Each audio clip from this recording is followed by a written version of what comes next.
Енді ары қарай осы астерисктің автоматты түрде басталуын ары қарай қарастырайық және осыны жөндейік. Бізде қарап отырсаңыздар, астерискті старт нүктесін басқанда ол бізде қосылмады. Енді бізге қажетті файлдарды жөндеу керек. Ол файлдар не файлдар, соны қайта қадамдардан қарастырайық. Яғни бізге астерисктің bin файлдары, binary файлдар қайда орналасқанын табу керек. Ол үшін бізге type asterisk деп тереміз команда қазір мында.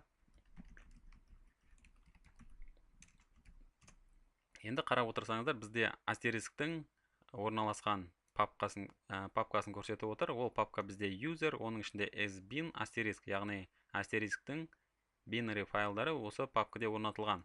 Енді ары қарай біздің теретініміз және жөндейтін файлымыз ол біздің осы жаңағы initd файлы. Сондықтан бізге мына команданы теру керек. Ол үшін біз vi текст эдиторын қолданамыз. Және мен осында қазір осы жазамын. Яғни vi etc initd және asterisk қарастырамыз. Міне бізде файл ашылды. Және осы жерде бізге қажетті жөндеу жұмыстарын жүргіземіз. Ол қандай жөндеу жұмыстары? Сіздердің қазір көріп отқандарыңыз бұл vi текст эдиторы. Енді менде бұл жерде ерекшелеу нүктелері қазір жоқ. Сондықтан бізге осылай жұмыс жасауға тура келеді. Мен мына терезені кішкене үлкейтейін. Міне мен мына терезені үлкейттім. Енді қарап отырсаңыздар, daemon дейді. Яғни біз жаңа қарастырдық астерисктің қайда орнатылғанын. Онда осы жерге орнатылған жерін енгізейік. Ол үшін енді vi-ді кішкене қолдана білу керек осы текст эдиторда. Яғни мәтінді редакциялау программасы. Мен мұнда қазір осы жерге қажетті мағлұматтарды енгіземін. Ол бізде естеріңізде болса user және осы жерде sbin папкасында болды. Менің есімде болса. Ал бізде одан кейінгі яғни var run dir дейді. Бұл енді осы файлды жүктеу директоры, яғни папкасын нұсқаңыз дейді. Мен ол папканы қазір нұсқайын. Яғни ол бізде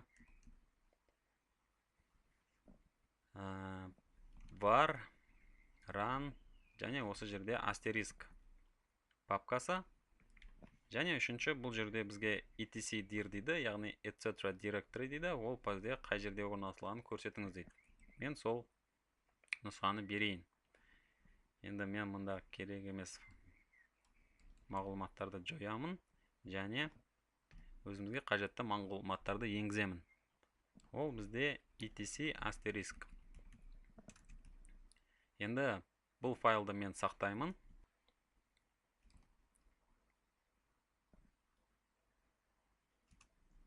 Және астериск бағдарламасын жіберіп көреміз.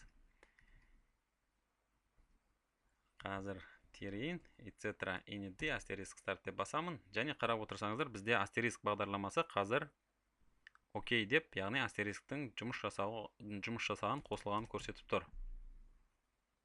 Біз бұл жерде не алдық? Енді астериск бағдарламасы жұмыс жасап тұр, және ол background, яғни артқы тапсырма ретінде де жұмыс жасайды, және оның start script, жаңағы көшіріп алған start scriptіміз жұмыс жасап тұрғанын көз жеткізуге болады. Енді мен тағы да мысалы астериск -a деп терсем, бұл жерде біздің астерисктің command line interface, яғни осы басқару консоліне кіреміз. Және осы жерде мен exit нүктесін бассам, қайта шығамыз. Және қайтадан астериск -r терсем, астерисктің жұмыс жасап тұрғанын көреміз. Бізге қажет болған жағдай осы болатын. Енді ары қарай жұмыс жасауды қарастырамыз.